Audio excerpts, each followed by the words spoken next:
This public service content is brought to you by Grace Pharmacy.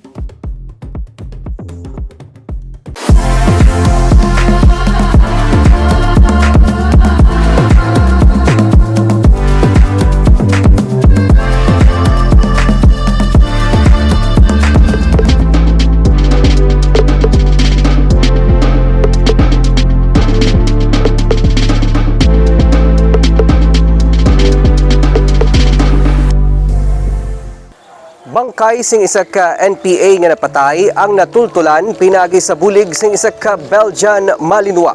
Paano? Yaring istorya ni Ella sa isa naman ka episode sang Baganihan. Snappy Dog, ining pag-describe sang pumunuan sang 3rd Infantry Battalion sa Belgian Malinois nga si Ella, isa ka katapo sang Army K9 unit. Nagligad lang nga si Mana sang gindala siya sa nagluntad nga encounter sa tunga sang 11th Infantry Battalion kag New People's Army sa Sibulan, Negros Oriental. Kaupod ni Ella ang handler nga si Private First Class Dave Calumbres kag ang mga soldado nga nagtrace sa mga dugo nga nabilin sa encounter site. Tubtob nga ila nakitaan ang bangkay sang isa ka miyembro sang NPA sa kilid sang sapa sa Barangay Enrique Villanueva sakop sang amuman nga Banwa. Sa piyak sa engkwentro, natigayon man nila nga natagaan sang maayo nga lubong ang napatay nga rebelde nga ginbilin sang iya mga nagpalagyo nga mga kaupdanan. Sinila nga Martes, si Ella kag si PFC Calumbres upod sa 30 pa ka mga soldado kag 12 ka mga KAFGU ang ginpasidunggan sa kampo sang 11th Infantry Battalion sa Chateau Negros Oriental. Ginbato nila ang Military Merit Medal gikan mismo kay Brigadier General Benedict Arevalo nga pamuno sang 3rd Infantry Division. 7 months kag 3 weeks old pa lang si Ella pero iya naging pakita ang abilidad pero hindi man basta-basta ang iya naging training. 7 months old pa lang, gina-evaluate na sila tubtob nga nakitaan siya sang potential bilang isa ka Army tracking dog. May abilidad man si Ella sa pagsimhot kung may mga improvised explosive device.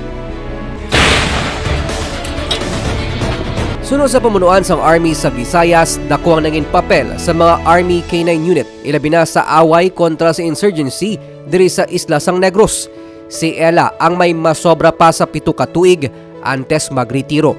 Gani matapos man nga makabaton sang award, siyang liwat nga ginbalik sa battlefield.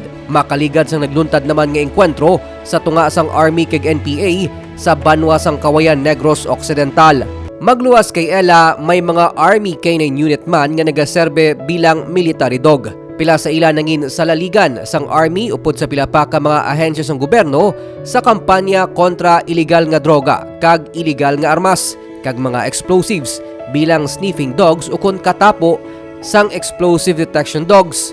Kasubong ni Ella, ginakabig man nga Baganihan ang pila ka mga kaupod niya nga combat kag tracking dog sang Army K9 unit nga karon nagabulig sa search and retrieval operation sa mga na-missing sa baha kag landslide sa Leyte.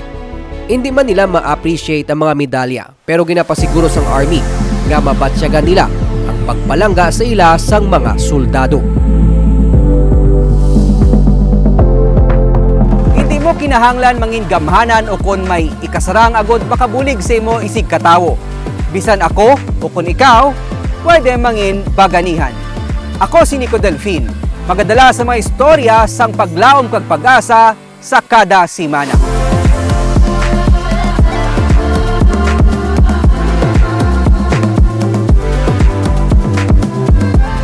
This public service content was brought to you by Grace Pharmacy.